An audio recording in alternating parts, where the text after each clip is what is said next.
हमारे व्यस्त जीवन में ईश्वर की आवाज़। आगमन का पहला इतवार। बड़े व्यक्ति का आगमन जगह को, वहाँ के माहौल को, वहाँ के लोगों को, वहाँ की जीवन शैली और विचारधारा को बदल देता है। आज आगमन का पहला इतवार है। हम सभी के लिए आशीष और कृपा पाने का विशेष अवसर। 28 नवंबर 2021 आगमन का पहला इतवार, पहला पाठ।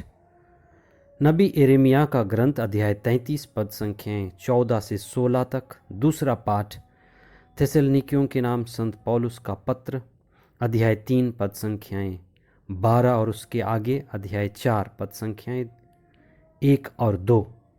संत लूकस का सुसमाचार अध्याय 21 पद संख्याएं 25 से 28 तक तथा 34 से 36 तक।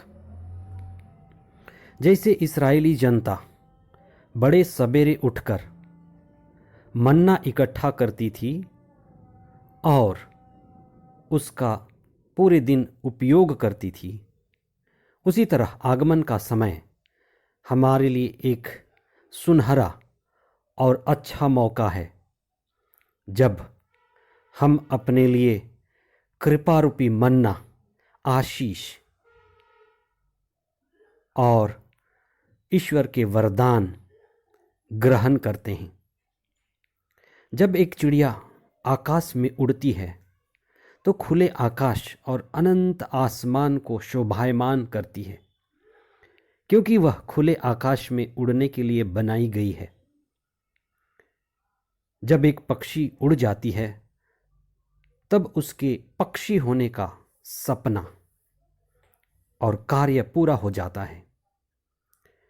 जब एक बाग में सुंदर फूल खिल जाते हैं तो उनके फूल होने का, उनके अस्तित्व में होने का पता चलता है, क्योंकि वे फूल खिलने के लिए ही अस्तित्व में होते हैं।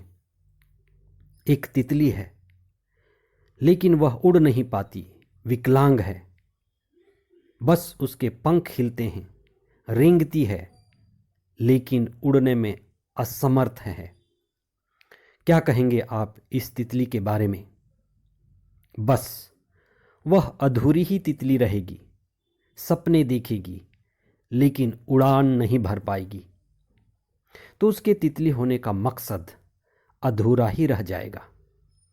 आज हमें यह देखना है आगमन के पहले सप्ताह में कि मेरे मनुष्य होने का क्या मकसद पूरा हो रहा है। क्या मैं अच्छे इंसान की तरह जीवन जी रहा हूँ? आगमन का समय हमारे लिए एक सुनहरा मौका है कि हम अपने जीवन के उद्देश्य को देखें, जीवन के लक्ष्य पर ध्यान केंद्रित करें, हमारे इंसान होने के मूल्यों का मूल्यांकन करें कि हम किस दिशा में गतिशील हैं। क्या हम मात्र जीवन काट रहे हैं, बिता रहे हैं, मात्र अपने जीवन को चला रहे हैं, घसीट रहे हैं? क्या हमारी जिंदगी होशपूर्ण है या बेहोशी में है? क्या हम सही निर्णय ले पा रहे हैं या हम उड़ाऊ पुत्र की तरह हैं, जो बस जी रहा था, चीज़ों को उड़ा रहा था, बेहोशी में था और सुअरों के बीच जाकर उससे होश आया? आज का सुसमाचार हमें सचेत करता है, सावधान रहो, जागते रहो। सावधान रहने का अर्थ है होश में रहो, चित्त संभालो, वर्तमान में जियो, जागो, क्योंकि यही उपयुक्त समय है। हम होशपूर्ण जीवन जीकर ईश्वर से जुड़कर प्रार्थना में संयुक्त होकर हमारे मानव होने के लक्ष्य की ओर प्रतिदिन गति करें और विशेष करके प्रार्थना के द्वारा, भक्ति के द्वारा, त्याग तपस्या के द्वारा आगमन के इन दिनों में आध्यात्मिकता में ऊपर उठें। ईश्वर की ओर अपनी नज़र लगाए रखें। कहा जाता है जो सो जाता है वह खो जाता है। सुसमाचार कहता है भोग विलास, नशे, सांसारिकता में हमारा मन कुंठित हो जाता है। शहर में कुछ पौधे होते हैं लेकिन कुंठित होते हैं प्रदूषण के कारण, ऊंची आवाज के कारण, धुआं और भूमि की कंपन के कारण वे फूल और फल नहीं दे पाते हैं, वे कुंठित हैं। प्रभु ईसा ने हमें इसीलिए सावधान किया कि हमारा मन, हमारा हृदय, हमारा जीवन प्रभु केंद्रित रहे, आत्मा द्वारा हम संचालित हों और हम इंसान होने का गौरव पाएं और ईश्वर की महिमा करें। आज के पहले पाठ में नबी यिर्मयाह के द्वारा ईश्वर यूदा और यरूशलेम के लिए अपने लोगों को एक आशावान भविष्य की बातें कहता है कि वह राजा दाऊद की तरह, राजा दाऊद के वंश में धर्मी पुत्र उत्पन्न करेगा। नए नेता, नए अगुवे और पुरोहित आते रहेंगे। ईश्वर अपने पूर्वजों को की गई प्रतिज्ञा पूरी करता रहेगा।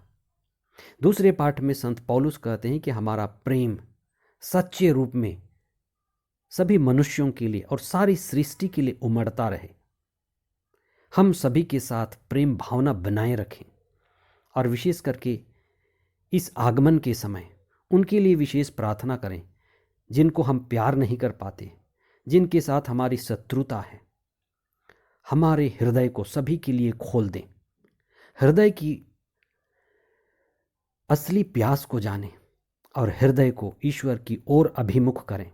जैसे सूरज की फूल जो सूरजमुखी है, सूर्य की ओर अभिमुख रहती है, हमें भी प्रभु की ओर अपना हृदय, अपना ध्यान अभिमुख रखना है और आगमन की इस कृपा के समय प्रभु से कृपा और आशीष इकट्ठा करना है। आइए हम अपने जीवन को व्यक्तिगत रूप से, पारिवारिक जीवन को, सामुदायिक जीवन को प्रभु को समर्पित करें और आगमन के इन दिनों में आशीष और कृपा के लिए विशेष प्रार्थना करें कि ये आगमन का समय हमारे लिए त्याग, तपस्या, प्रभु से जुड़ने का विशेष अवसर हो। हे प्रभु, हमें व्यक्तिगत और सामुदायिक तौर पर तैयार कर।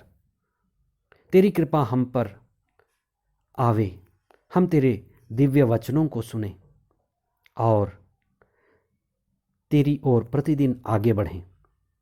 आगमन की इस समय का हम सदुपयोग करें, दूसरों को क्षमा करें, तेरे प्रेम में बढ़ें और तेरी आत्मा हम पर छाई रहे कि हम 25 दिसंबर को बड़े धूमधाम से अपने हृदय में, अपने परिवार में, अपने जीवन में तेरे आगमन को मना सकें। हमें तेरे आशीष और कृपा की विशेष ज़रूरत है। तेरी शक्ति और सामर्थ्य हम पर बनी रहे, ये प्रार्थना हम करते हैं हमारे प्रभु ख्रीस्त के द्वारा। आमीन।